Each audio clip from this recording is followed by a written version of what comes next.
நீ ஒண்ணு அனலா இருக்கணும், இல்ல என்ன செய்யணுமா, குளிரா இருக்கணும். அனலும் இல்லாம சண்டை அண்ணா அபிஷேகத்தை நிறையிறது, திங்கக்கிழமையில இருந்து சனிக்கிழமை வரைக்கும் சண்டையும் கூச்சலும் கூக்குரலும் பொல்லாப்புமா இருக்கிறதுன்னா வசனம் சொல்லுது, நான் வாந்தி பண்றேன்ற.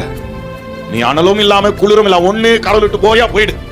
வசனம் சொல்றது நான் சொல்றேன். குளிரா இருக்கிறா இருந்துரு, கடவுளுக்குள்ள வந்துட்டியா கடவுளுக்குள்ள கரெக்டா இருந்துரு. இங்க பாதி அங்க பாதி, சர்ச்சுக்கு வந்தா ஒரு மாதிரி, வீட்டுல ஒரு மாதிரி, ஃப்ரெண்ட்ஸ் கிட்ட ஒரு மாதிரி, வேலைக்கு போற இடத்துல ஒரு மாதிரி இருப்பேன்னா வசனம் சொல்றது வாந்தி பண்றேன் அப்படின்னா உன் நிலைமை யாராலும் பார்க்க முடியாத அளவுக்கு மாறிடும்ன்ற. உன் வாழ்க்கை எப்படி இருக்கும்? யாருமே திரும்பி பார்க்காது. எடுத்த வாந்தி யாரும் திரும்பி பார்க்க மாட்டோம். நம்ம எடுத்த வாந்தி அது மாதிரி உன் வாழ்க்கை மாறிடும்ன்றார். வாந்தி பண்ணி போட்டுருவேன். ஒரு ஆலயத்தை கெடுத்தால் நான் அவனை. இந்த வார்த்தை எல்லாம் படிக்கிறதுக்கு ஈஸியா இருக்கும், அனுபவிச்சீங்கன்னா வலி தாங்க முடியாது. கடவுள் ஒருத்தரை கெடுத்தாருன்னா அவன் எப்படி இருப்பான்னு சொல்லவே முடியாது, கற்பனை பண்ணி கூட பார்க்க முடியாது. நீ உன் சரீரத்தை கெடுப்பேன்னா நான் அவனை கெடுத்துருவேன்ற. ஐயா, தொட வேண்டிய இடத்துல தொட்டுருவேன், செய்ய வேண்டிய வேலையை செஞ்சிருவேன். அதான் ஆண்டவர் சொல்றது. எங்க போனாலும் தீர்வு கிடைக்காது பாரு. தீர்வு ஒண்ணுதான், மரணம். பாவத்தின் சம்பளம் தீர்வே கிடையாது. காப்பாற்றப்படணும்னா மறுபடியும் இவர் பாதத்துல வந்து விழுந்தா மட்டும்தான் உண்டு.